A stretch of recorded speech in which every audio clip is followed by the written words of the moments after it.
Okay, Mr. Egeland, I'll ask you first of all to explain a little bit about the project that you're working on, the research institute that you head, and what it is you're doing here in Cancun. Well, I'm here as the co-chairman of a high-level task force that was tasked by the World Climate Conference number 3 in Geneva in 2009 that agreed, all the governments present agreed on setting up a global framework for climate services. It is a system whereby climate predictions, what will happen on a seasonal basis, the next year, 2 years, 3 years, up to 10 years, that capability should be there for all vulnerable communities all over the world. And I have good news, we are agreeing in this high-level task force, which consists of Chinese and Americans and Japanese and Africans and Indians and people really from all continents. We agree on how and in what manner to set up such a climate prediction system. And nothing similar exists at the moment, or do we have a fragmented version of something? We have a fragmented version because, and that's the magic of this, science can now do things that were unthinkable just a few years back. But science is really only servicing some countries, and especially the rich countries, the developed countries. North America is well covered, Europe is well covered. China is also well covered now by climate services, basically saying where it will be dry, where it will be very wet, where the temperature would be rising the most. All of that information vital for agriculture, for water management, even for health, and my own old area, disaster risk reduction. The problem is that the most vulnerable, Africa, South America and elsewhere, are the least well covered. And that's the injustice, of course, in our world. Those who did the least to produce climate change are first and most affected, and they are not even having the information of what will hit them so that they can defend themselves. This is a system whereby they can defend themselves.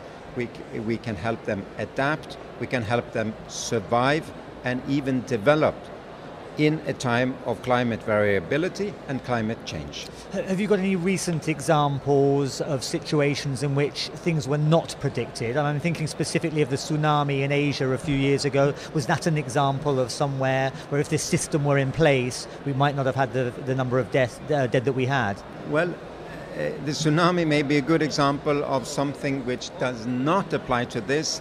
The tsunami had nothing to do with climate. It was an earthquake, a sub-ocean earthquake that makes the tsunami happen. Not even the one hurricane here and the one hurricane there would apply. That's more weather forecast. Climate services would be in the following manner: droughts. Droughts are slow onset. It takes years for them to develop. By having such a system, pastoralists in the Sahel would be told there will be potentially the third dry season coming now. Let us help you to slaughter your livestock, get some money for that, so you can restock when we believe the rains will come 1 or 2 or 3 seasons from now. But it would also be general predictions that hurricanes will become more frequent in general. They will become stronger, and therefore the peoples in these areas, need to build differently. We need to help you to protect yourselves better, become more resilient to these threats. In China, when we were there, we could see that they had already used these systems to change the crops in certain areas. Agriculture has changed and become, and the productivity has not become worse with climate change. It has become different. How predictable, how reliable are the predictions? It's a very good and important question, because the predictions, of course, vary. And we need experts to help the people interpret.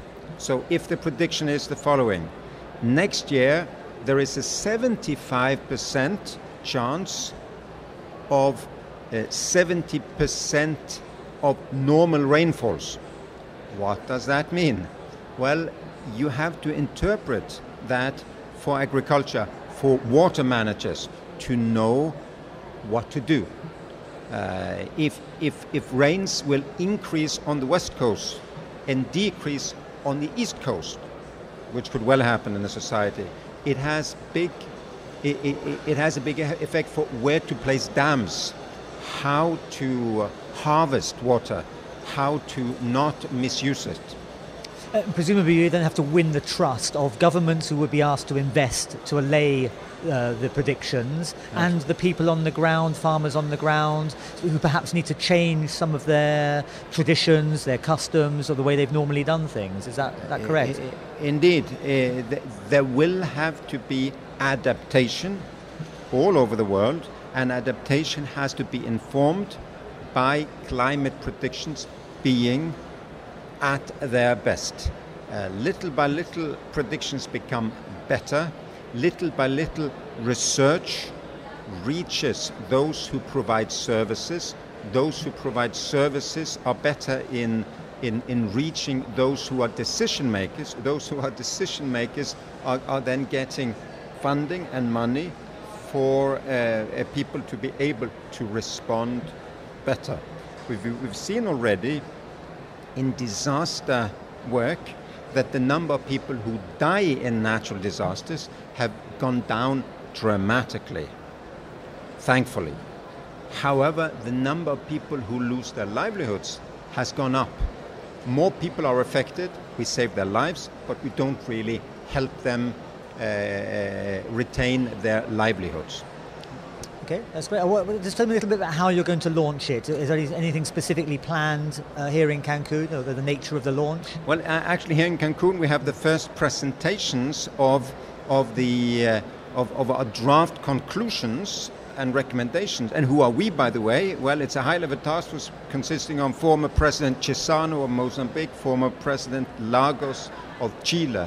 There is the Chinese head of the meteorological services, he's a polar explorer. We have a Japanese astronaut. We have a United States winner of meteorological prizes. We have a really high-level panel. We will agree now in December on the report by consensus. I'm confident will happen, and then next year this will be agreed by and adopted by the World Meteorological Congress, which happens every 4 years, and that Congress will, in a way, officially set it up and hopefully be able also to allocate funding and ask for funding from governments. We're not asking for more than $50 to $100 million a year of the capacity building needed, because the system already can take advantage of billions of dollars in satellites, billions of dollars in global centers, in supercomputers, etc. We just have to connect the dots to service people who are vulnerable all over the world, and that work will start next year. Okay, fantastic. Thank you. Egeland, thank you very much. Thank you. Thank you.